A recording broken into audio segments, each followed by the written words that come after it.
अस्सलाम वालेकुम। Let's learn academy आपको फिर वेलकम कहते हैं। आज जो हम स्टडी करेंगे वो है लेवल्स ऑफ बायोलॉजिकल ऑर्गेनाइजेशंस। जैसा कि हमने पहले जो स्टडी की थी वो बायोलॉजी की ब्रांचेज हमने स्टडी की थी। अब जो है हम बायोलॉजी के लेवल्स की हम ऑर्गेनाइजेशन वो स्टडी करेंगे। जैसा कि हमें पता है कि बायोलॉजी के अंदर मेन जो चीज़ है वो है सेल। अब सेल जो है, सेल के अंदर अगर हम अंदर जाके स्ट्रक्चर को देखेंगे तो सेल के अंदर भी ऑर्गेनेल्स होते हैं और ऑर्गेनेल्स मुख्तलिफ़ किस्म के होते हैं, जिसमें माइटोकॉन्ड्रिया होता है, लाइसोसोम होता है और राइबोसोम होता है, क्लोरोप्लास्ट होता है।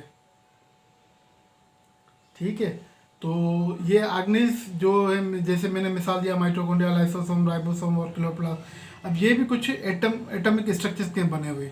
तो हमने जब डेप्थ में स्टडी की इसकी, तो ये कार्बन यूनिट के बने हुए हैं। तो जाहिर है हमने अगर कार्बन की स्टडी करनी है तो वो हो जाती है ऑर्गेनिक केमिस्ट्री के अंदर, जिसमें हम ऑर्गेनिक मॉलिक्यूल्स की स्टडी करते हैं। और हमारे जो बॉडी के अंदर, सेल के अंदर इनऑर्गेनिक मटेरियल भी होते हैं जो विदाउट कार्बन के होते हैं। ठीक है, तो हम इसमें स्टडी करेंगे लेवल्स ऑफ बायोलॉजी में।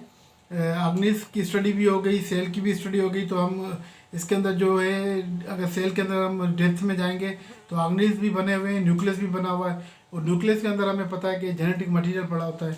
अब जेनेटिक मटेरियल भी दो किस्म के होते हैं। एक होता है डीएनए, मेजर जो है वो है डीएनए, लेकिन उसका एसोसिएट होता है, वो उसमें हेल्पिंग करता है, जो प्रोटीन फंक्शंस बनाता है, जिसको हम आरएनए कहते हैं।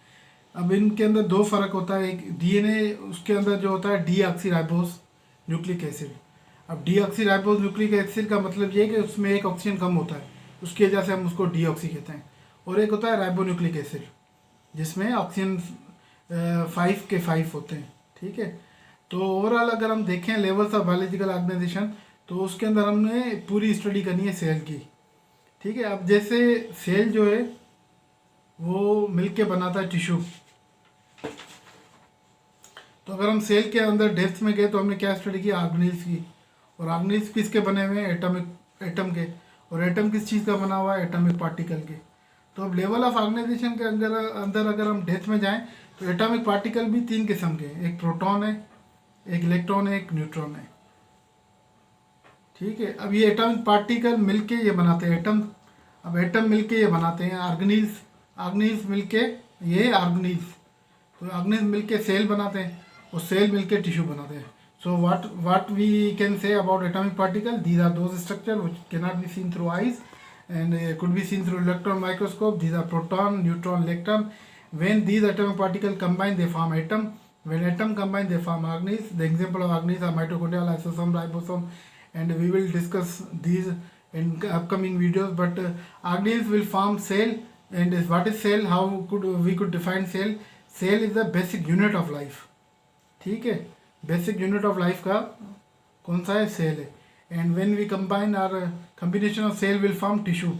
So tissue is a combination of cells.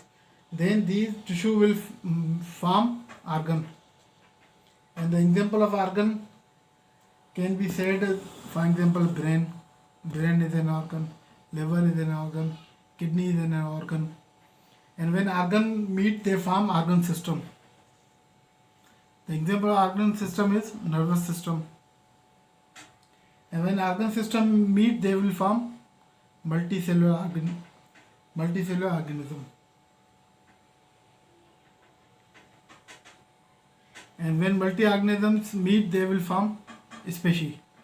So how we can define a species? Species is a very similar, potentially interbreeding organisms. Interbreeding organism होना उसका लाजमी है, वो जो फर्टिलाइजेशन कर सके, रिप्रोडक्शन कर सके।